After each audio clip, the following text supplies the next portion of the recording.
The village lay cradled between the living and the spirits of those who had come before. Red earth paths wound between huts of clay and thatch, and ancient trees spread their arms as if guarding the homes beneath.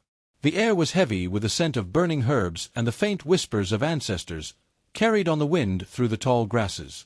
Every step upon the earth seemed to echo the past, and even the laughter of children felt watched, as if unseen eyes followed their every move. Elders would often say, "The village is not ours alone. We walk among the living and the dead. Every choice, every word, is remembered."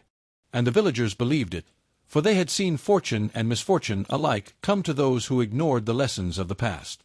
Beyond the edge of the village stretched the forest, dark, thick, and eternal. Its branches tangled above, letting only dappled light fall upon the red soil below. The villagers knew better than to wander too far. "The forest sees all," the elders would warn. "It never forgets." Strange noises whispered through the leaves at night, and paths appeared where none had been before. Travelers who entered without respect sometimes never returned, leaving only the rustle of leaves to mark their passage. Among the shadows of the forest, hidden from ordinary eyes, stood a shrine. No villager spoke its name aloud. Some claimed it could grant unimaginable wealth to those who dared, while others said it demanded a price too terrible to name. Even the boldest traders avoided the path at dusk, knowing that to trespass without honor was to invite misfortune. The shrine was a place of power, of secrets, of rituals known only to its guardians. Coins, livestock, and possessions could appear overnight, but whispers said that every gain came with a burden heavier than gold. The village itself was ruled not just by men and women but by the wisdom of the elders. They spoke in proverbs, and their words shaped the lives of all. "Respect the earth, honor the ancestors, and fear what you do not understand," they would say.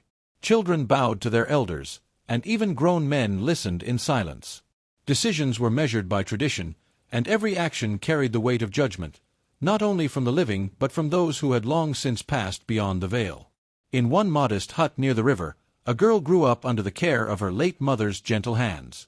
Her hair was always neatly combed, her clothes simple but clean, and her manners perfect in their humility. She learned to carry herself with grace, to speak softly but with honesty, and to serve without complaint. Though life could be hard, she never allowed bitterness to take root in her heart. The villagers loved her not for wealth or beauty, but for the quiet strength that seemed to glow from within. "She walks with the ancestors beside her," one elder would whisper, "and they protect her for the goodness in her heart." Though her beauty was striking, she carried it without pride, and though she obeyed the rules, she never allowed herself to be weak. Her presence reminded all who saw her that true strength was gentle, and that the soul's richness mattered more than gold or silver. As she tended the small garden behind her hut, picking leaves for the evening meal, she often paused to feel the wind against her face, listening to the distant rhythm of the forest and the faint echoes of the ancestors' voices. Every morning, the village awoke to her laughter, and every night, she prayed silently for guidance, for kindness, and for protection, for herself, and for all who walked the paths of the Red Earth village. Even though her mother had long since passed, the girl often felt her presence in small, gentle ways. At dawn, when the first sun kissed the red earth, she could hear her mother's soft whispers in the rustling leaves. "Walk with honor, child," the wind seemed to say. And in the quiet moments of her chores, she would sense an invisible hand guiding her, keeping her safe from harm she could not yet name. The villagers sometimes looked at her with awe, murmuring, "See how the ancestors protect her. She carries a blessing not of this world." Little did she know, destiny had quietly marked her, wrapping her life in threads stronger than fear or suffering. One day, the rhythm of her simple life shifted with the arrival of a woman who stepped into her father's home. She entered with a smile as polished as her beads, her voice sweet as honey, but her eyes glimmered with a sharpness the girl could not yet name. "Good morning," she said, bowing slightly, her lips curved in warmth. But beneath that politeness, a bitter heart stirred, a heart that measured everything by wealth, envy, and ambition. The girl watched quietly, feeling a chill she could not explain, though she had learned to trust the whispers of spirits in the air. The woman quickly became a presence that loomed over every corner of the home. Her words were gentle, but her thoughts were sharp. Every compliment to the girl felt like a trap. Every shared meal was measured against how it reflected on her own desires. Jealousy ran through her veins like a dark river, anger hidden behind every smile, and greed sharpened her eyes each time she saw the girl's gentle strength. In the shadows, she muttered, "This child, she takes from me what is mine, my husband's respect, the honor of this house. She must yield." The father, hard-working and weary, rarely questioned the growing tension. His hands bore the marks of labor under the sun, his back stooped from endless toil, yet his eyes often looked past the storm brewing within his home. He trusted his wife's words, never suspecting the poison in her heart. It was a quiet truth in the village: when good men stay silent, shadows grow bolder. And so, the seed of evil began to root in the house, unnoticed by those too tired to see it. The girl's days became a rhythm of service and endurance. Once cherished as the daughter who carried her mother's gentle spirit, she now carried endless burdens. She swept the courtyard before dawn, drew water from the river, and cooked meals with hands raw from labor. Every kind word she offered was met with correction or indifference. Each small act of kindness became a weight pressing against her shoulders. And still, she did not complain, for she believed the spirits watched, that patience brought blessings. Yet at night, when the firelight flickered across the walls, she allowed herself to weep quietly, unseen. Her tears fell silently into the dirt floors, her sobs muffled by the hush of the house. She wore forced smiles in daylight, laughter she did not feel, and moved as a servant among her own belongings. The weight of endless chores, the sting of unkind words, and the cold shadow of betrayal grew heavier with each passing day. And still, beneath the sorrow, a quiet strength glimmered, the strength the ancestors had whispered into her life, the strength that would one day awaken in ways no one could imagine. The village had long been a place where whispers carried farther than voices. On certain days, when the market emptied and the sun began its slow descent behind the red hills, the elders would notice faces peeking between huts, listening to tales that traveled like wind through the paths. "Have you heard?" one woman would murmur. "Old Kojo returned from the city with a house full of gold, overnight." Others nodded, their eyes wide, and a hush would settle, as if the forest itself leaned closer to hear the secret. No one spoke of how he gained such wealth, only that it had arrived suddenly, unearned, and that always carried risk. These murmurs carried curiosity and unease in equal measure. People wondered quietly what price had been paid, and the forest, watching silently beyond the village edge, seemed to approve nothing. At the center of her house, the stepmother's eyes sparkled with more than mere interest. She had heard the same whispers, and her heart stirred with a hunger she could barely contain. As the village settled under the dimming sun, she slipped from the hut, careful to leave no sign of her departure. Her feet moved softly over the red earth, her skirts brushing the grass, leaving only the faintest impression on the path. She moved toward the dark boundary of the forest, the place where whispers spoke of forbidden wealth, and where those who dared to seek it sometimes vanished without return. Each step quickened her pulse, and with it, a secret excitement that drowned her conscience. "It will be mine," she whispered to herself, the words tasting like honey and ash at once. Yet the elders' voices rang in her mind, though they were not there. She could hear them as if the wind carried their warning. "Wealth gained by blood never rests," they said, each syllable heavy and unyielding, falling into her heart like stones. The words carried the weight of generations, the wisdom of ancestors who had learned the dangers of greed too late. But she smiled faintly and pressed onward, believing herself cleverer than the spirits, believing that a little risk might finally lift her from the shame of her life. She had watched other women in neighboring towns, their dresses rich with patterns, their homes shining in the sun, their children laughing without worry, and envy coiled inside her like a serpent. She measured herself against them at every market, every gathering, every passing caravan. How could she, who labored daily and remained poor, be happy when others paraded wealth as if it were their birthright? The comparison gnawed at her like fire against the dry earth, sparking the first embers of ambition that could not be ignored. Poverty had always been a weight she bore, but now it burned openly. Children's teasing in the village square, the silent shakes of heads from passing neighbors, the knowing glances at her worn shoes and faded skirts, all became fuel for her growing resentment. "This life has humiliated me enough," she muttered, pressing her fingers to her chest. "I will no longer bow to the judgment of those who measure worth by gold instead of spirit." Her bitterness thickened into determination. And yet, in the corner of her heart, a shadow turned inward toward the girl, the child she should have cherished. The stepdaughter, gentle and obedient, seemed to glow with blessings that her mother had passed down and that the village admired. She worked without complaint, spoke with kindness, and held a quiet wisdom in her eyes. But the stepmother could not see this goodness as a virtue. Instead, envy twisted it, turning admiration into accusation. "It is she who mocks me," the woman whispered in the dark of night, hands trembling.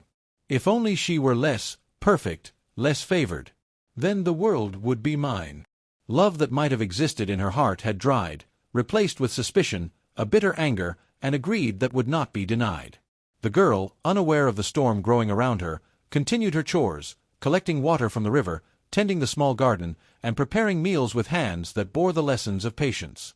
She did not yet know that the envy she faced would soon shape the path of her life, that the stepmother's heart had chosen ambition over family, and that the whispers of wealth in the village would become the call that drew greed and danger into their home.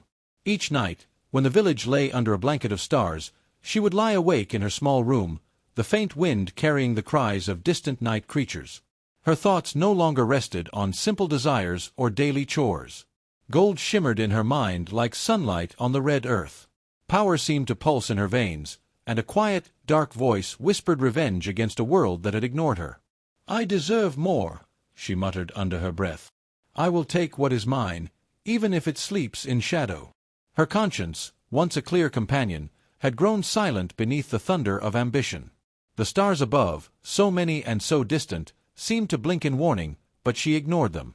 At the forest's edge, hidden beneath the great oaks and the twisted roots of centuries-old trees, there lay a shrine the villagers spoke of only in whispers. Few dared to approach, for it answered desperation with promises sweeter than honey, yet sharper than the thorns of the wild bush. Wealth, influence, and sudden respect were offered, but always at a price that no tongue could name aloud. The air around it smelled of incense and earth, heavy with expectation, and the forest seemed to lean closer, watching the intentions of those who dared to cross its threshold. Inside the shrine, a priest awaited. He spoke in riddles, his voice carrying the cadence of the ancestors themselves. "The path is open to those who see, yet few understand," he intoned, hands tracing patterns in the air as though drawing invisible chains. "Wealth is given, but it chooses its vessel. Destiny bends to courage, yet weighs heavily on those who falter." Each phrase was a shadow, neither false nor true, and each pause forced the listener to bear the responsibility themselves. "It is your choice," he said finally, "your fate, your burden." Symbols were everywhere, lines etched into stone, candles burning in precise circles, feathers and bones arranged with purpose. The stepmother nodded, pretending to understand nothing more than the surface. She knew, deep in her heart, the meaning of each sign. She knew the sacrifices that might be demanded. But desire pressed her lips into a smile, and she whispered to herself, "The spirits have chosen me. This is fate." With that, her guilt was buried, wrapped tightly in the cloak of belief, hidden from even herself. Meanwhile, the girl began to fade from the world she had once known. She stopped walking to the small schoolhouse at the hill's edge, no longer joining the laughter of friends in the riverbanks. Her days became smaller, confined to the chores assigned by the woman who now ruled her home. Her hands, once free to create and play, worked the fire and carried water endlessly. The walls of the hut and the paths outside became her prison, silent but unyielding. The villagers noticed. A mother would glance toward the hut and shake her head. Children whispered to each other in the market. But tradition bound them as tightly as their fear. To intervene in another's family affairs was to invite the wrath of ancestors or disrupt the balance of the village. So they watched with pity, their hearts heavy, but their lips silent. Protection and excuse intertwined. As the girl slowly disappeared beneath the shadow of another's ambition, her innocence quieted, her spirit tested, her destiny unknowingly entwined with forces she could not yet see.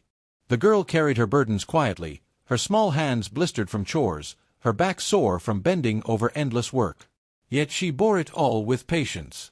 Each insult, each command, each harsh word from the woman who called herself her stepmother, fell upon her as stones might fall upon a river. She let them pass, never stopping the flow of her spirit.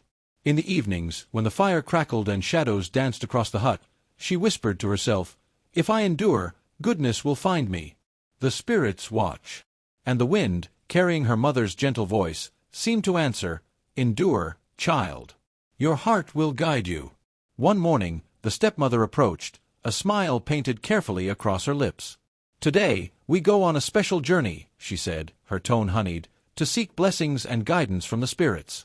You must be ready, my dear. They favor the obedient." The girl blinked, hope flickering in her chest, believing that perhaps the day might hold some goodness. She had learned to trust the words of elders and those who claimed connection with the spirits. Little did she know that the honeyed words hid thorns sharp enough to cut the heart. They left the village just as the first rays of sun stretched over the red earth paths. At first, the familiar roads held their comfort, the market square, the riverbank, the clusters of acacia and baobab, but soon the paths became strange. Silence fell heavier with each step, broken only by the soft crunch of feet on dry leaves. Shadows grew longer, and the village seemed to recede into memory, leaving only the hush of the unknown and the watchful gaze of the forest. As the trees grew taller, their branches woven like fingers across the sky, the air thickened. The sun, once a bright guardian, now struggled to pierce the canopy. Nature itself seemed to lean closer, observing the choices being made, and the forest whispered warnings in the sigh of leaves. Even the wind stilled as if holding its breath. The girl looked up, sensing the weight pressing down, but she took her stepmother's hand in quiet trust, believing that obedience was the way of the world, that the spirits guided their steps. Yet her heart flinched at the first true shadow of danger. A chill ran along her spine. Something in the hush of the forest, the curve of the path, the silence of unseen eyes, spoke of a threat she could not yet name. "I am with you," she said softly, not to her stepmother, but to herself, bolstered by the belief that respect and obedience were shields stronger than fear. When they reached the shrine, the stepmother's hands moved with purpose, no tremor of hesitation. She whispered words that had been practiced for nights of longing and calculation. "You will serve the spirits," she said, her voice calm, almost loving, though her heart beat only for what she might gain. The girl's hands were taken gently, yet the warmth of care could not mask the cold truth. She was being offered, her blood marking the price of ambition. Love had been exchanged for wealth, innocence for desire, and the spirits, ever watchful, stirred at the act. Chants began to rise, spoken in the language of ancestors older than the village itself. Candles flickered, symbols etched in dirt and stone glowed under the dim light, and the air thickened with power and fear. Every syllable carried meaning, every movement a ritual that bridged worlds. The girl, trembling but still silent, felt the boundary between the living and the spiritual grow thin. The stepmother watched, eyes wide with the satisfaction of a calculated risk, believing the ritual would bind wealth to her life forever. The forest held its breath, the shadows leaned closer, and the whispers of the ancestors circled the clearing as though waiting for justice to be claimed. The girl disappeared as the chants reached their crescendo, her small body lifted not by chains but by betrayal. The forest seemed to inhale, swallowing her presence, and for a moment the world held its breath. She was gone from sight, yet the air carried her essence, the innocence that had walked the village paths, now consumed, for a time, by the stepmother's greed. Shadows lingered where she had stood, and the wind whispered her name in mourning tones. The next morning, the stepmother awoke to the first signs of her new fortune. Gold coins appeared as if dropped from the sky, warm and bright, replacing the grief that had once haunted her home. Livestock thrived beyond reason, her storehouse brimmed with food, and neighbors who once ignored her bowed with forced respect. She walked through her household, counting wealth, smiling at the reflection of abundance, yet none of it touched the hollowness in her chest. "Finally," she whispered, "finally the world sees me as I deserve." Money and animals were joined by titles, influence, and admiration, yet admiration was laced with fear. Villagers bowed their heads, speaking little, watching for signs of punishment or misfortune. The stepmother's household became a place where doors shut quickly, words were measured, and the laughter of friends became scarce. All had learned that wealth bought more than comfort. It bought silence, obedience, and sometimes dread. Outside, the village stirred. Mothers spoke in hushed tones about the unnatural speed of the stepmother's rise. Children noticed the strange gleam in her eyes, and the elders shook their heads quietly, whispering of the old warning, "Wealth gained by blood never rests." Unease clung to the market paths and the river banks.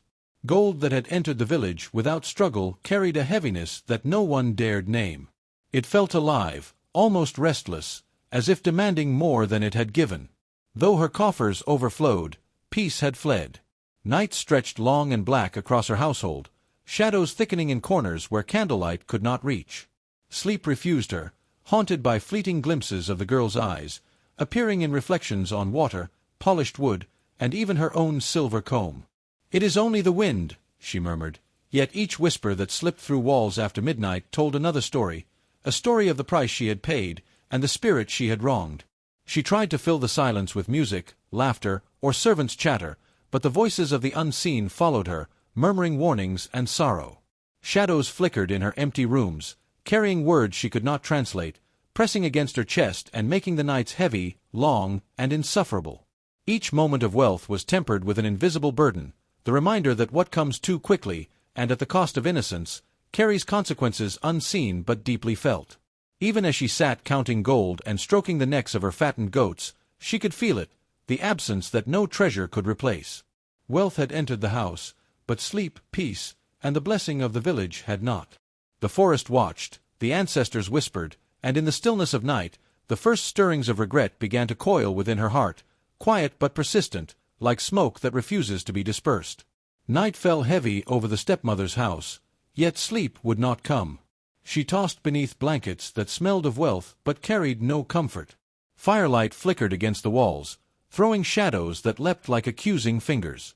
In her dreams, the eyes of the girl she had betrayed stared back at her, unblinking, patient, and piercing.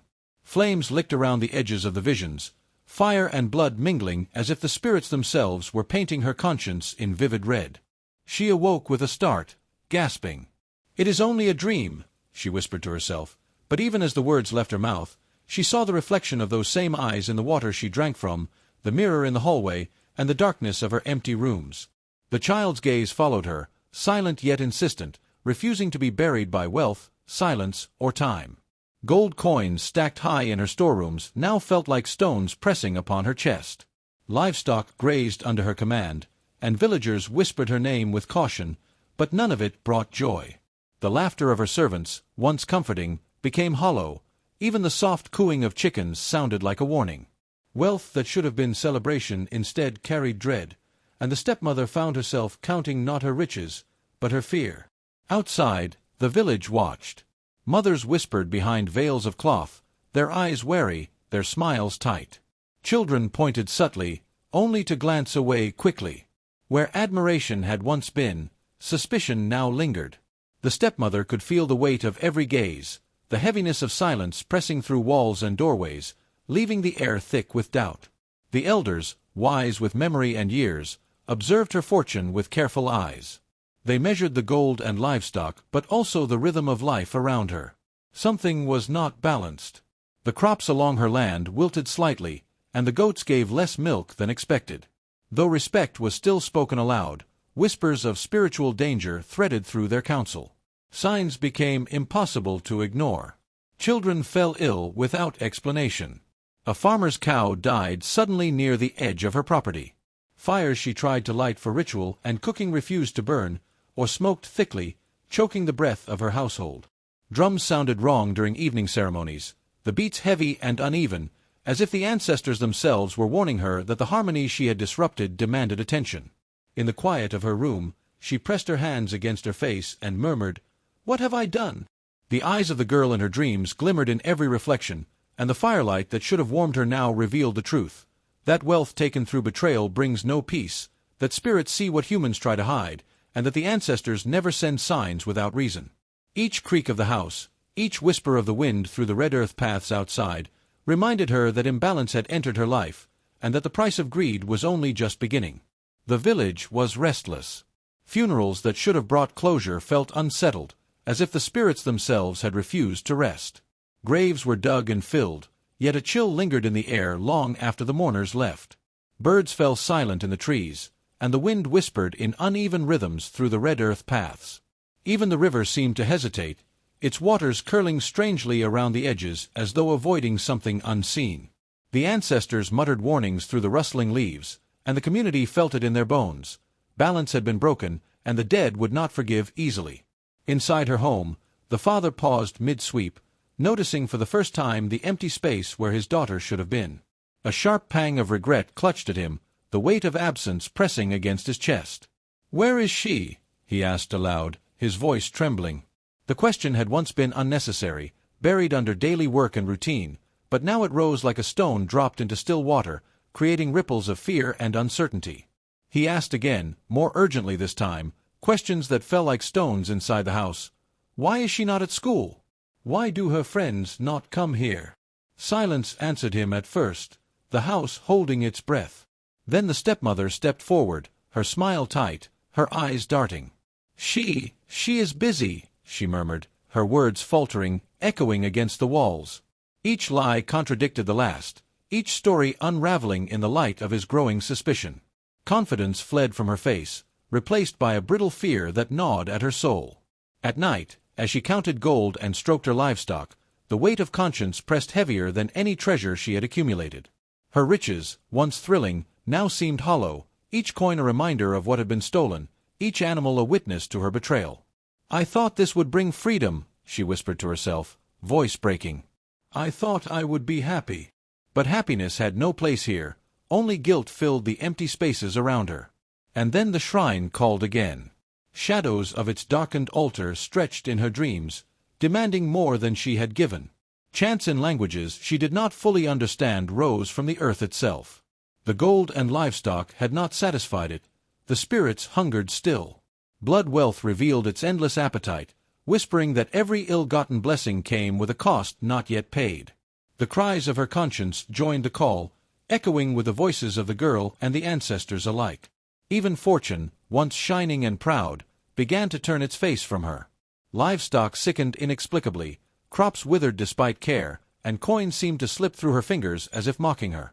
Loss followed gain, and the household trembled under the weight of a prosperity that carried no blessing. She touched her treasures and found them empty, the gold cold and lifeless, the walls echoing with the judgment she could no longer escape. Finally, she realized the truth she had tried to deny. She was no longer free. The spirits controlled her fate, guiding and punishing with a patience that human cunning could never match. Every choice she had made, every act of greed and betrayal, had placed her in a trap she could not escape. She could command gold, but not peace. She could own livestock, but not her conscience. And most of all, she could not undo the eyes of the child that had once trusted her, the stepdaughter who now lived beyond the reach of her deceit, guarded by forces she had dared to ignore. The house, once her kingdom, felt like a cage. The nights grew longer, heavier, filled with whispers and shadows that spoke of balance, justice, and the reckoning yet to come. And for the first time, she understood that the shrine, the spirits, and the ancestors had never been cruel, they had only been fair. The house trembled with a strange stillness, as though the walls themselves feared what was coming. Gold and livestock, once her pride, now seemed to weigh heavily upon the stepmother. Wealth that she had thought could command respect and love now controlled her, bending her nights into restless hours. The riches that were meant to serve her whispered warnings she could no longer ignore. Each coin, each cow, each piece of cloth seemed to mock her, holding power she could not wield, power that demanded more than she had ever imagined. Far beyond the red earth roads of the village, in a world the living cannot fully touch, the stepdaughter had not perished. She existed in a realm between worlds, a place where time moved differently, where the pure were sheltered by the hands of ancestors. There, she walked without fear, untouched by cruelty, guided by voices older than memory. Her innocence, once thought fragile, had become a shield. The spirits whispered to her, taught her, and wrapped her in protection that no mortal greed could pierce. The ancestors closed their circle around her, a ring of quiet strength and moral balance. "Child of the living and the spirits," they murmured, "your path is yours, but learn that the world of men is tempted by gold and shadow." Through endless days and nights that felt like one, she learned the language of patience, the strength of endurance, and the weight of truth. Fear was replaced by clarity, suffering transformed into wisdom. When she returned, the village felt her presence before they saw her. The wind shifted, carrying the scent of sacred herbs and old forests. She stepped onto the familiar paths, yet she was no longer small, no longer just a child. Her shoulders held calm, her hands were steady, and her heart beat with knowledge older than the hills themselves. People stopped, unsure whether to run or bow. Her eyes spoke where words were unnecessary. Fire glimmered within them, yet it was not anger. Peace rested there, but beneath it lay understanding, knowing the secrets of both the living and the ancestors. The stepmother, watching from the doorway, felt her chest tighten, a fear unlike any before gripping her heart. She had sought power, but power had returned to the girl she had betrayed. Now the balance had shifted, and the stepdaughter's presence alone carried justice, quiet but unyielding. Even the earth seemed to recognize her return. Leaves rustled in approval, the river hummed low and steady, and the red earth paths felt alive beneath her feet. In that moment, the village understood that innocence, when protected by ancestors and rooted in courage, cannot be crushed. And the stepmother, for the first time, saw clearly that the wealth she had claimed so greedily was nothing against the strength of a spirit that had survived both human betrayal and the tests of the unseen world. The village square, usually alive with chatter and children's laughter, was eerily silent. Smoke from the cooking fires curled into the sky, but no one stirred. Only the elders moved, their steps deliberate, carrying staffs carved with symbols older than memory. "Call them all," one whispered to another. "Let the spirits speak through their silence." Soon, the villagers gathered, forming a ring around the central stool where the elders always sat. The wind seemed to hum low, carrying with it the weight of the unseen. Even the trees leaned closer, as though eavesdropping on the justice about to unfold. The air was thick with anticipation. No one dared speak, for silence had become a language heavier than words. Finally, the eldest rose, his voice carrying the cadence of ancestors long gone. "It is time," he said. "Time for truth to sit before us as it should." Every eye turned toward the house where the stepmother waited, her hands tight around her cloth, her chest rising and falling with shallow breaths.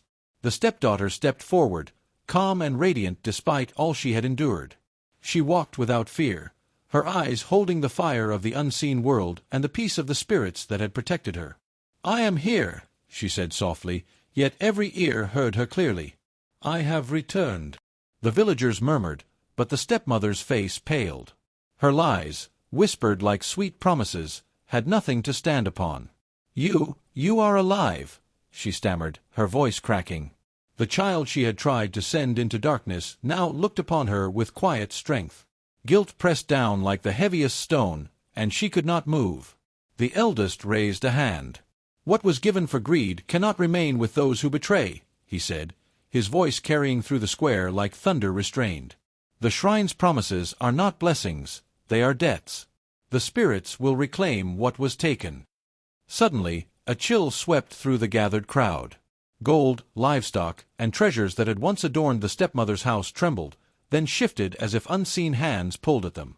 Coins leapt into the air, animals bolted toward the edges of the forest, and the shining wealth turned to dust, scattering among the red earth paths. The villagers gasped. Pride dissolved into shock, laughter became whispers of fear. The stepmother sank to her knees, staring at the remnants of what she had claimed. "No, it was mine," she cried, but the voice of truth did not waver. The child stood tall, the ancestors' calm reflected in her posture. The elders looked down, their eyes heavy with judgment yet tempered by wisdom. Justice, rooted in the ways of their people, had been delivered. "Let this be known," said the eldest. "Wealth gained through blood, through betrayal, through greed, can never stand. The spirits always return what is owed. The balance is restored." The village exhaled together, relief mingling with awe, as the stepdaughter's calm presence reminded all that innocence, guided by ancestors, could not be broken, even by the darkest of hearts.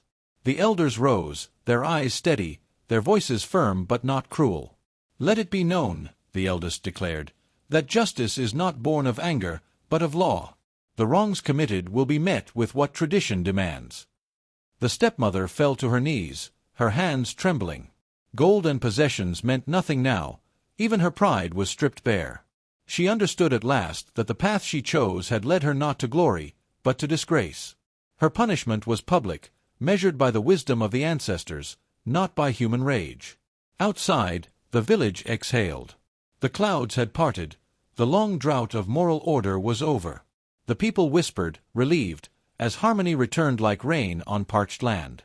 "Balance is restored," murmured one elder, eyes scanning the crowd to ensure every heart remembered the lesson. The spirits, once restless, seemed to sigh in the winds through the ancient trees. Through the square walked the stepdaughter, her head held high, steps slow and deliberate.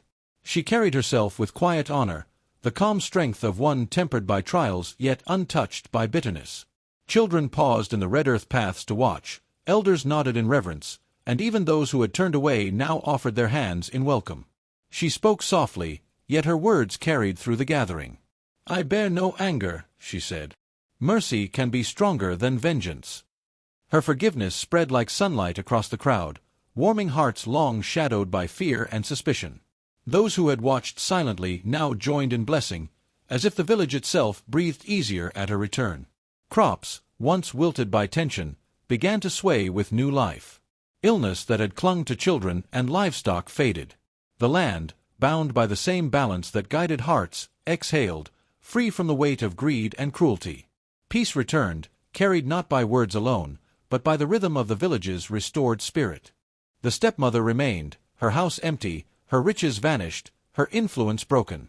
She looked upon the people who had once feared her and saw only eyes unclouded by awe or intimidation. Power, she realized, was fleeting. Memory, however, lingered forever. Humiliation pressed against her chest, a teacher more unforgiving than gold ever could have been. And as the sun set over red earth roads and ancient trees, the village felt whole again. Children's laughter returned to the paths, elders resumed their slow, deliberate work, and the stepdaughter walked among them, a living reminder that purity, patience, and mercy outlast greed, cruelty, and fear. The stepmother stood in her empty house, gold gone, riches vanished, her wealth now nothing but cold air and silence. The laughter of children she had ignored returned to the village streets, while she sat, understanding at last that her gains had cost her more than she could bear. Every coin once cherished now felt like a stone on her chest. She had bought power with betrayal, and what it had given her was hollow, a reward that only showed the emptiness of greed. The elders gathered beneath the ancient baobab, their eyes sweeping over the children seated at their feet. "Listen well," the eldest spoke, his voice steady and patient.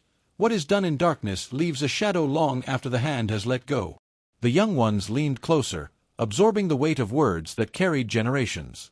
Tradition, once feared, now offered guidance. Each proverb, each warning, passed from one mouth to another, became a compass for hearts yet untouched by temptation. From the village square to the red earth paths, stories whispered through the wind. Wealth gained without honor, the elders taught, poisons the soul and blinds the heart. Those who chase gold above goodness find themselves alone, trapped in a house without warmth, watched only by their own conscience. "Greed," they said, "wears no crown that can withstand the truth." Even as seasons turned, the village remembered. A seed planted in darkness cannot escape the sun's reckoning. Justice may move slowly, but it is certain, balance always finds its way back, even through the smallest cracks in the earth, through the whispers of ancestors, and through the lessons left for children to carry. By firelight, long after the pain faded, the story was told again and again. Elders seated young ones upon their knees, hands pointing to the flames, eyes reflecting the glow of history and warning. Every word was a thread connecting past to future, suffering to wisdom, betrayal to redemption. Memory outlives anguish, they taught, and folklore is the home where lessons live forever. When the youngest asked, "Will it happen again?" the eldest smiled, voice low and resonant, "What you plant in darkness will grow in daylight." Remember, children, honor guides the heart, greed only feeds emptiness. And so the tale completed its circle, carried from one generation to the next, an unbroken chain of caution, hope, and the quiet power of truth.